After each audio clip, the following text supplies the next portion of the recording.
Dear students, आज हम discuss करेंगे आंसर की of chemistry paper for backlog second same का पेपर है जो 31 अगस्त को कंडक्ट हुआ 2021 में। और ये बैच 2016 to 19 के लिए यानी बैकलॉग वालों के लिए। मेरे पास में जो सीरीज है वो डी सीरीज है, लेकिन आप ऑप्शंस देख के आपके आंसर्स मिला सकते हैं क्योंकि सब पेपर्स में क्वेश्चंस एक जैसे हैं और इनको सिर्फ शफल किया गया है इधर उधर। यानी सीरीज अलग अलग हो सकती है लेकिन क्वेश्चंस हर एक सीरीज में एक ही जैसे सेम है। अब पहला जो क्वेश्चन है यहाँ पे, the correct order of reactivity of carbonyl compound is compound in the following compounds is. देखो कार्बोनिल कंपाउंड की जो रिएक्टिविटी है ना वो कब बढ़ती है, जब इलेक्ट्रॉन विड्रॉइंग ग्रुप अगर होगा तो बढ़ जाएगी, अगर इलेक्ट्रॉन डोनेटिंग ग्रुप होगा तो घट जाएगी। अब इलेक्ट्रॉन डोनेटिंग ग्रुप किस किस में है, देखो इसमें मिथाइल इथाइल, इसमें 2 मिथाइल, इसमें सिर्फ 1 मिथाइल। तो इसका मतलब इलेक्ट्रॉन डोनेटिंग ग्रुप जो है सबसे ज्यादा यहाँ पे, फिर यहाँ पे, फिर यहाँ पे। तो इसका मतलब जिसके पास कम इलेक्ट्रॉन डोनेटिंग ग्रुप वो सबसे ज्यादा रिएक्टिव। तो नंबर 1 जो है इसका ऑप्शन आएगा। उसके बाद में पूछा गया है कि on action of hot copper secondary alcohol. देखो एक अल्कोहल है सेकेंडरी अल्कोहल, सपोज यहाँ पे हाइड्रोजन है, यहाँ पे OH ग्रुप है। अगर आप इसको हॉट कॉपर में से ट्रीट करेंगे तो यहाँ पे डिहाइड्रोजनेशन हो जाएगी, डिहाइड्रोजनेशन यानी ये निकल जाएगा और ये बन जाएगा कीटोन। तो कीटोन इसका आंसर आना चाहिए। तो ये है सेकेंडरी अल्कोहल। अगर प्राइमरी होता तो एल्डिहाइड बन सकता था, ठीक है। अब इसके बाद में और याद रखना टर्शरी में एल्कीन्स बनते हैं, टर्शरी में, फिलहाल यहाँ पे याद रखो। अच्छा, इसके बाद में क्वेश्चन नंबर 3 पूछ रहा है इथेनॉल।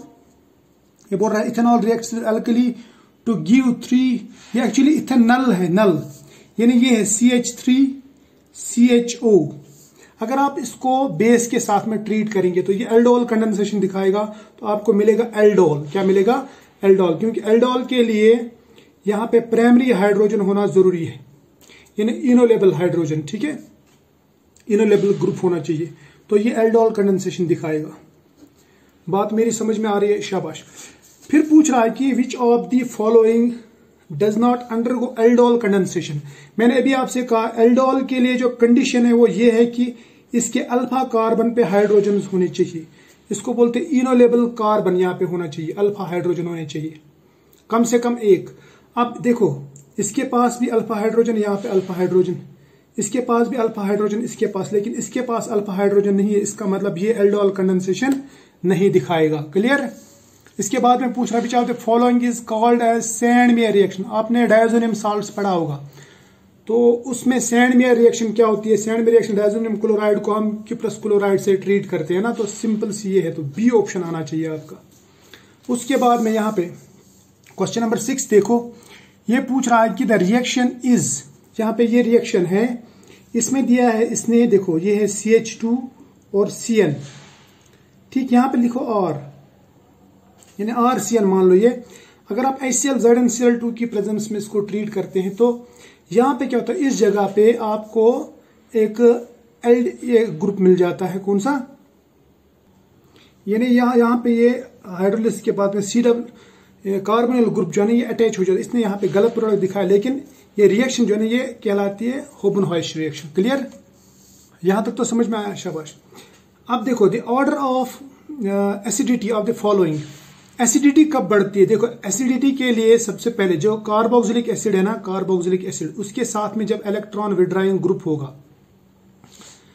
चाहे वो इंडक्टिव इफेक्ट दिखाए, हाइपर कंजुगेशन वगैरह जो भी दिखाता है, इंडक्टिव इफेक्ट पे आप ज्यादा ध्यान देंगे तो इंडक्टिव इफेक्ट जो दिखाएगा वो इसको स्ट्रांग बना देगा। अब जिसके पास में ज्यादा इंडक्टिव इफेक्ट यानी जो ज्यादा इलेक्ट्रोनेगेटिव, वो इसको ज्यादा पावरफुल बनाएगा।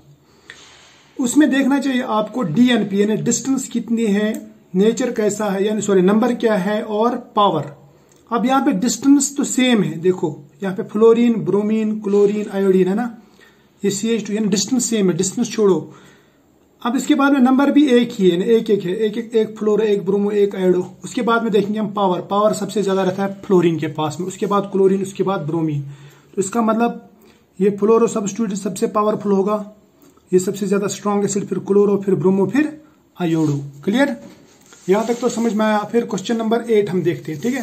क्वेश्चन नंबर 8, क्वेश्चन नंबर 8 में पूछ रहा है कि ये बेंजीन रिंग है, इसके पास में MgBr है, ग्रिग्नार रिएजेंट, इसको आप कार्बन डाइऑक्साइड के साथ ट्रीट कराएंगे। तो कार्बन डाइऑक्साइड के साथ में जब ये ट्रीट होगा ना, इन्हें यहाँ पे ये ग्रुप अटैक करेगा, यहाँ पे कार्बन डाइऑक्साइड के इधर, तो ये ग्रुप इधर शिफ्ट होगा। उसके बाद में जब आप हाइड्रोलिसिस करेंगे तो आपको बेंजीन के ऊपर इस तरह का C डबल बॉन्ड O और ये O जो सिंगल बॉन्ड में बना हुआ था ये OH यानी कार्बोक्सिलिक एसिड मिलेगा। ठीक है, तो इसमें जो आपको प्रोडक्ट मिलेगा कार्बोक्सिलिक एसिड, वही आपका ऑप्शन, तो यहाँ पे ये ऑप्शन है कि नहीं, कार्बोक्सिलिक यहाँ पे बेंजोइक एसिड से मतलब है। ठीक, इसके बाद में देखो क्वेश्चन नंबर 9। क्वेश्चन नंबर 9 क्या बोल रहा है, the decreasing order of reactivity of the following compounds is. ये आपने ये ऑर्डर वैसे भी पढ़ा हुआ, डिक्रीजिंग ऑर्डर ये आपने ऑलरेडी पढ़ा हुआ है। वैसे भी मैंने आपको अभी बताया जो इलेक्ट्रॉन डोनेटिंग ग्रुप्स है ना, वो यहाँ की रिएक्टिविटी जो कार्बोनिल कंपाउंड की है वो कार्बोनिल ग्रुप की कम कर देते हैं और इलेक्ट्रॉन विड्राइंग ग्रुप्स उसकी बढ़ा देते हैं। अब देखो इनमें सबसे ज्यादा जो रिएक्टिविटी होगी, ये याद रखना, वो होगी इसकी नंबर 1 की, उसके बाद में आपको 4th ये, उसके बाद में ये 3rd, उसके बाद में 2nd, सॉरी इसके बाद में 2nd और उसके बाद में 3rd आएगा आपको, यानी आपको ये 1 4 2 3 1 4 2 3 आएगा ऑप्शन, ये वाला ऑप्शन है, बी ऑप्शन है इसका। उसके बाद में ये जो है ना, ये वाला यहाँ पे लिखा है benzoic acid is treated with lithium aluminium hydride. तो आप बेंजोइक एसिड को या एल्डिहाइड को लिथियम एल्युमिनियम हाइड्राइड से जब आप रिडक्शन करेंगे तो वो बेंजोइक एसिड जो है, वो बेंजोइक एसिड वो कन्वर्ट हो जाता है इस तरह से, ये बनाता है ऐसे CH2OH, इसको कहते हैं बेंजाइल अल्कोहल। क्या कहते हैं? Benzyl alcohol. तो ये आपका ऑप्शन आ गया। उसके बाद में ये पूछ रहा है कि इलेक्ट्रोलिटिक सेल कैथोड इज। देखो इलेक्ट्रोलिटिक सेल में क्या होता है, इलेक्ट्रोलिसिस होता है और कैटायन जिस इलेक्ट्रोड की तरफ जाते हैं वो कहलाता है कैथोड, जिसकी तरफ एनायन जाते हैं वो कहलाता है एनोड। अब ये बोल रहा है कि electrolytic cell cathode is, cathode यानी जो कैटायन उसको अपनी तरफ खींचेगा। कैटायन उसको कौन खींचेगा? नेगेटिव वाला इलेक्ट्रोड, तो वो होगा नेगेटिवली चार्जड। क्लियर? उसके बाद में for an adiabatic process, adiabatic process का मतलब रहता है जिसमें कुछ भी हीट ट्रांसफर ना हो, यानी Q = 0। तो W = 0 ऐसा नहीं है, ये ऑप्शन नहीं है। दूसरा ऑप्शन दिया है इसने, यहाँ पे टेम्परेचर = 0, Q = 0, ये है Q = 0। इसके बाद में डेल्टा W, यानी ये ऐसा डेल्टा W बोलो आप या डेल्टा W बोलो, ये एक्चुअली जो ना ये these our path functions, work और हीट पाथ फंक्शंस रहते हैं। और पाथ फंक्शंस के जो डिफरेंशियल रहते हैं वो रहते हैं इनएग्जैक्ट। फिर ये पूछ रहा थी equation which gives the effect of temperature on the enthalpy of reaction. ये आपने पढ़ा होगा, किरचॉफ्स इक्वेशन है ना, किरचॉफ्स इक्वेशन आपने पढ़ा है। ठीक, change of enthalpy with change in temperature. Clear? ये फिर ये पूछ रहा कि Arrhenius theory of electrolytes is valid for weak electrolytes only. ये भी आसान है। विच of the following thermodynamic property is not a state function. मैंने अभी आपसे कहा स्टेट फंक्शन दो याद रखना, एक हीट और दूसरा वर्क। वो स्टेट फंक्शन नहीं, वो पाथ फंक्शन है। तो ये है हीट और अच्छा यहाँ पे ये वर्क, तो इसमें वर्क सिर्फ स्टेट फंक्शन नहीं आएगा, यह आएगा पाथ फंक्शन। उसके बाद में ये पूछ रहा है कि दूसरा विच of the following thermodynamic property is a path function. Path function कौन कौन से? वर्क और हीट रहता है, तो ये भी है, ये भी है, इसका मतलब बोथ ए एंड बी। उसके बाद में पूछ रहा है कि Joule Thomson coefficient of an ideal gas when the gas shows no heating और कूलिंग। तो इसका मतलब उसका इफेक्ट 0 है, यानी जूल थॉमसन कोएफिशिएंट जो वो 0 होगा वहां पे। ठीक है, नाइदर कूलिंग नॉर हीटिंग। उसके बाद में पूछ रहा था isothermal process. In isothermal process the internal energy of A gas. देखो प्रोसेस है आइसोथर्मल, बात मेरी समझ लेना। आइसोथर्मल का मतलब रहता है सेम टेम्परेचर। देखो इंटरनल एनर्जी जो रहती है वो टेम्परेचर डिपेंडेंट रहती है। टेम्परेचर बढ़ेगा इंटरनल एनर्जी बढ़ेगी, टेम्परेचर सेम रहेगा तो इंटरनल एनर्जी चेंज नहीं होगी। अब अगर इसने लिखा होता है चेंज इन इंटरनल एनर्जी तो मैं 0 कहता, इसमें 0, लेकिन ये बोल रहा है सिर्फ इंटरनल एनर्जी। अब वो डिक्रीज बोलता, इंक्रीज बोलता है, सेम बोलता तब चलता, लेकिन इसने 0 लिखा है, पॉजिटिव लिखा, नेगेटिव, तो मैं इसको बोलूंगा नन लिखूंगा मैं। ठीक है, अगर चेंज लिखता ये तब मैं बोलता 0। ठीक है, अब मुझे पता नहीं वो इसके दिमाग में क्या आया होगा बनाने वाले के, लेकिन फिलहाल जो असली आंसर है इसका वो है नन। उसके बाद में the mathematical form of first law of thermodynamics, ये आप सबने पढ़ा होगा, delta U equal Q minus W, है ना। Which of the following is an intensive property, यानी independent of amount of substance, कौन सी है? टेम्परेचर, आप 1 किलो लोहा ले लो 25 डिग्री पे, फिर दूसरा 1 किलो ले लो 25 डिग्री पे, दोनों को मिलाओ, वो 2 किलो बन जाएंगे लोहा, लेकिन टेम्परेचर रहेगा सिर्फ 25 डिग्री, यानी अमाउंट बढ़ाने से उसका टेम्परेचर नहीं बढ़ेगा, उसका वॉल्यूम बढ़ सकता है, इंटरनल एनर्जी एंथैल्पी बढ़ सकता है, लेकिन टेम्परेचर सेम रहेगा। In an adiabatic expansion of an ideal gas, adiabatic expansion में यानी Q 0 रहता है, change in heat is equal to 0, तो मैं बोलूंगा ये 2 बार आया एक ही क्वेश्चन, ठीक है। इसके बाद में in an irreversible process the entropy of A system and surrounding taken together, irreversible process में ये बोल रहा है कि इरिवर्सिबल प्रोसेस में entropy of surrounding plus entropy of system वो हमेशा इंक्रीज होता है, क्योंकि स्पॉन्टेनियस प्रोसेस है तो इनक्रीजेस, क्लियर। इसके बाद में बोल रहा है कि गिब्स हेल्महोल्ट्ज इक्वेशन, ये गिब्स इक्वेशन, ये गिब्स हेल्महोल्ट्ज इक्वेशन, देखो गिब्स हेल्महोल्ट्ज इक्वेशन में डेल्टा एच जो ना delta G equal delta H plus T D delta G by D T at constant pressure होता है। अब इसमें 2 ऑप्शन सही है, सी और डी, ये एक जैसे हैं, तो जिसने सी दिया होगा वो भी सही, जिसने डी दिया होगा वो भी सही है, क्लियर। यहां तक तो समझ में आ गई बात। इसके बाद में आता है question number 25, in which are the following case entropy decreases, entropy कब डिक्रीज होगी? देखो जब हम सॉलिड से लिक्विड गैस की तरफ जाते हैं तो एंट्रोपी बढ़ती है, लेकिन जब हम वापस आते हैं गैस से लिक्विड, लिक्विड से सॉलिड, तो एंट्रोपी जो है ना वो डिक्रीज होती है। लिक्विड जब सॉलिडिफाई होगा तो एंट्रोपी क्या होगी? Decrease. Entropy means degree of randomness, measure of degree of randomness, खलबली। थर्ड लॉ ऑफ थर्मोडायनामिक्स में भी स्टेट एज, ये आपकी बुक का आंसर है, entropy of perfectly crystalline solid में भी टेकन एज 0 एट एब्सोल्यूट 0, ये सिंपल सा स्टेटमेंट आपको बताना है। At absolute 0 the fluids are assumed to have minimum entropy रहती है, लेकिन जो सुपर फ्लूइड्स रहते हैं ना उनका 0 हो जाता है, यानी जो 0 एंट्रोपी पे भी, 0 केल्विन पे भी फ्लूइड्स रहते हैं, सुपर फ्लूइड्स, उनकी एंट्रोपी 0 हो जाती है, ठीक है। ट्रांसपोर्ट नंबर, ट्रांसपोर्ट नंबर क्या है?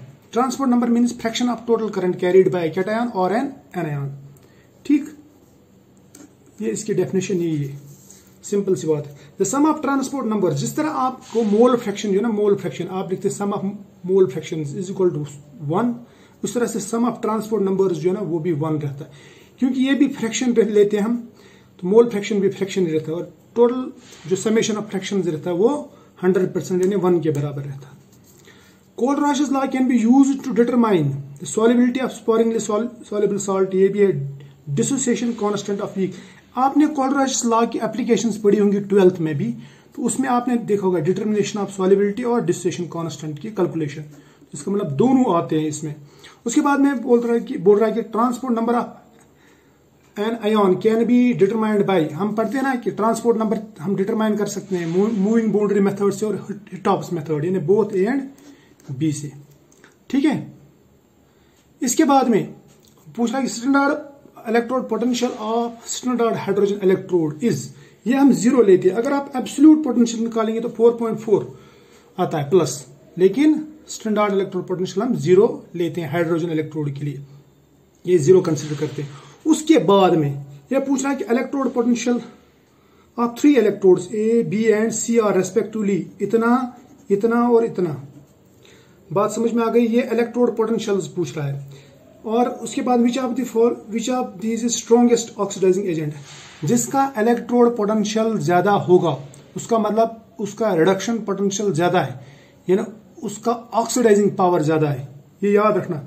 Electrode potential is directly proportional to oxidising power, हमेशा के लिए याद रखना। अब इनमें से देखो सबसे ज्यादा इलेक्ट्रोड पोटेंशियल इसका 0.8, ये -0.6, ये है +2.8 सी का, तो मैं बोलूंगा सी का जो है ना वो ऑक्सीडाइजिंग पावर ज्यादा होगा, क्लियर। अब देखो वुल्फ किशनर रिडक्शन, ये आपने पढ़ा होगा, क्लिमसन रिडक्शन, वुल्फ किशनर रिडक्शन, उसमें क्या करते हैं हम कीटोन्स को एल्केन्स में कन्वर्ट करते हैं, तो सिंपली ये बोलूंगा, ठीक है। तो एल्केन बनाता है, फॉर्मेशन ऑफ एल्केन्स, ये मैंने ऑलरेडी पढ़ाया हुआ है। तो hydrolysis of nitriles leads to the formation of nitriles को, यानी CN, C triple bond N को जब आप हाइड्रोलिसिस करते हैं ना तो इसमें वाटर मिल जाता है, ठीक, वाटर मिल जाता है और ये COH में कन्वर्ट हो जाता है, यानी कार्बोक्सिलिक एसिड में कन्वर्ट हो जाता है। ये हमेशा के लिए याद रखना, hydrolysis of nitrile gives carboxylic acid. Short में reaction of carboxylic acid with alcohol, ये भी आसान है। Acid plus alcohol gives ester, ester ये हम पढ़ते हैं एस्टरिफिकेशन। फिर पूछ रहा है कि the reagents use in राइमर-टाइमन reaction. देखो ये आपको कंफ्यूजिंग लग रहा होगा।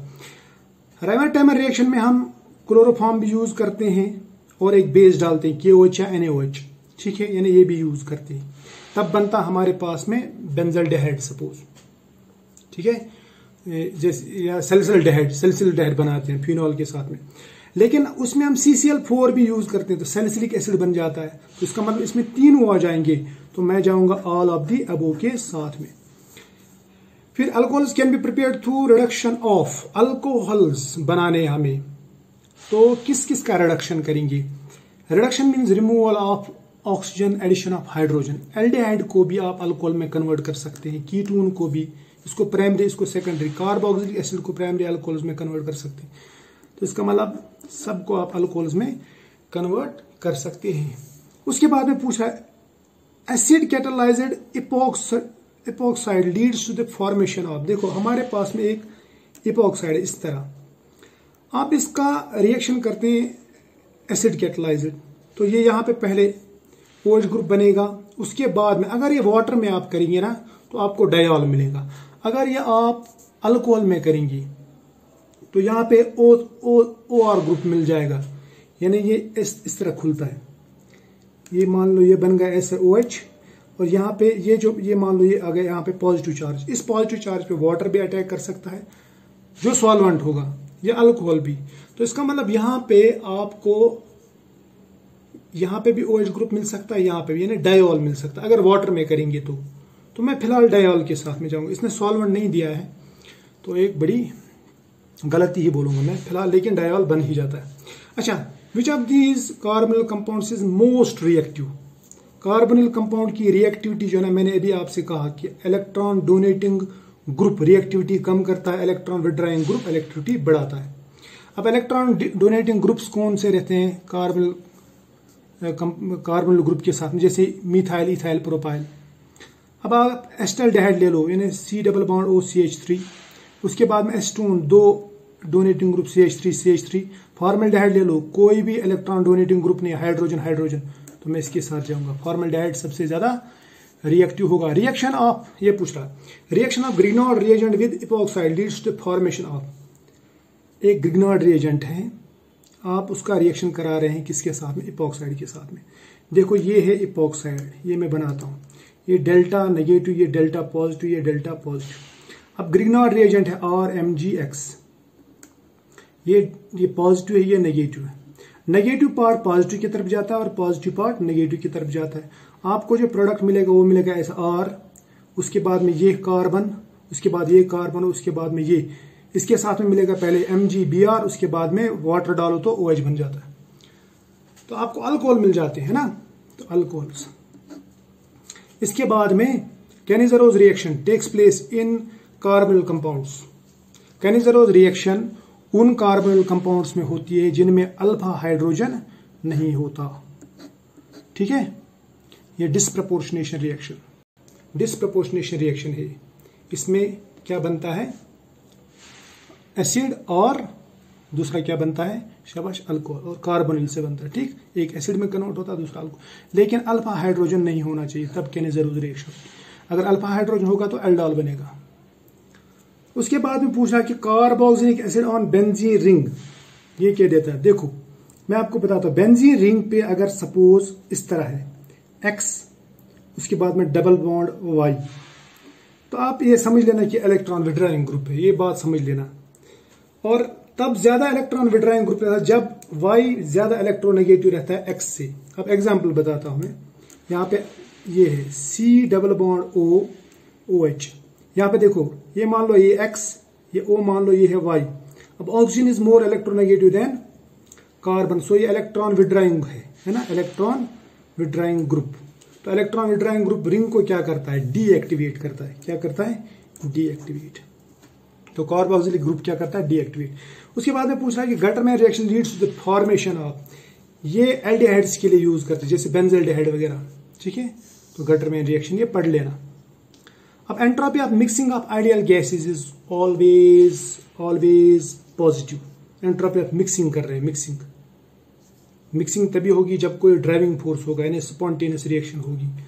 अब आइडियल गैसेस में कोई इंटरेक्शन नहीं है, यानी कोई एनर्जी चेंज नहीं होता, वहां पे एक ही चेंज आती है, दैट इज एंट्रोपी चेंज, और वो बढ़ती है। और increase in entropy leads to spontaneous process.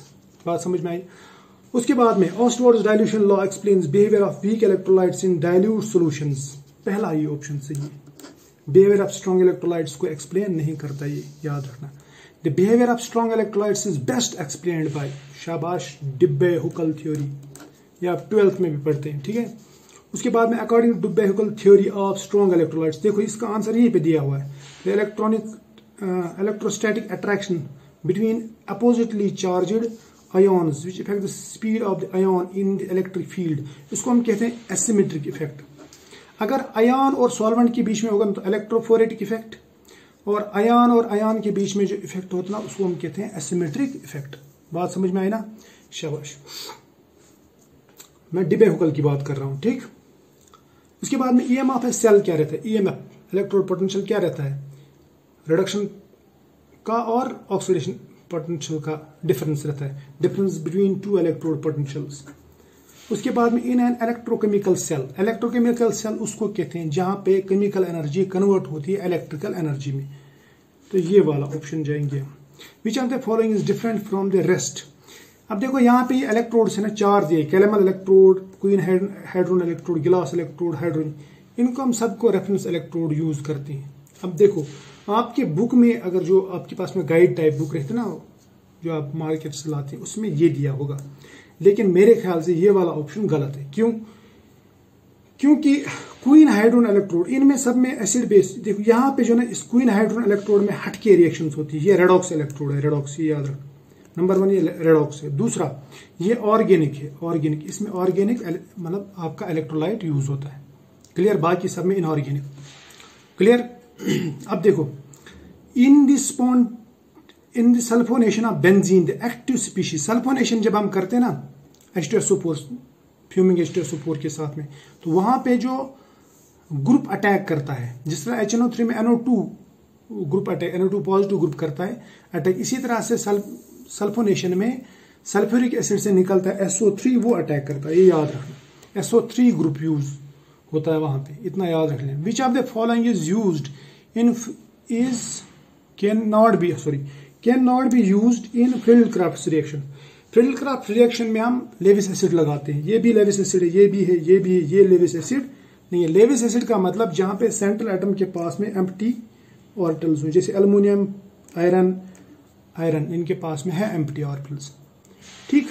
उसके बाद में ये वाला क्वेश्चन देखो, among the following the decreasing order of reactivity towards electrophile, एक इलेक्ट्रोफाइल आ रहा है, इलेक्ट्रॉन लविंग, वो कहां पे अटैक करेगा? सबसे पहले अटैक करेगा वहां पे जिसके पास में इलेक्ट्रॉन डेंसिटी ज्यादा होगी रिंग पे। तो मेरे ख्याल से इलेक्ट्रॉन डेंसिटी सबसे ज्यादा यहां पे होगी, क्योंकि यहां पे ये मीजोमेरिक इफेक्ट दिखाता है, +M इफेक्ट, ठीक। यहां पे भी होगा, यहां पे ये लेकिन इंडक्ट इफेक्ट दिखाता है, इंडक्ट इफेक्ट के मुकाबले में ये वाला इफेक्ट ज्यादा स्ट्रॉन्ग है। यहां पे CF3 है, यहां पे इलेक्ट्रॉन विड्रॉइंग इफेक्ट है ना, -I इफेक्ट। तो इसका मतलब ये सबसे ज्यादा इस पे सबसे जल्दी होगा, उसके बाद में इस पे, लास्ट में इस पे, तो बचता कौन है ये, तो ये तीसरे नंबर पे आएगा। तो मैं बोलूंगा ऐसा 3 1 2 4, 3 1 2 4 है कोई? यस, ये पहला ही 3 1 2 4, ठीक। उसके बाद में क्वेश्चन नंबर 55 पे आ जाओ।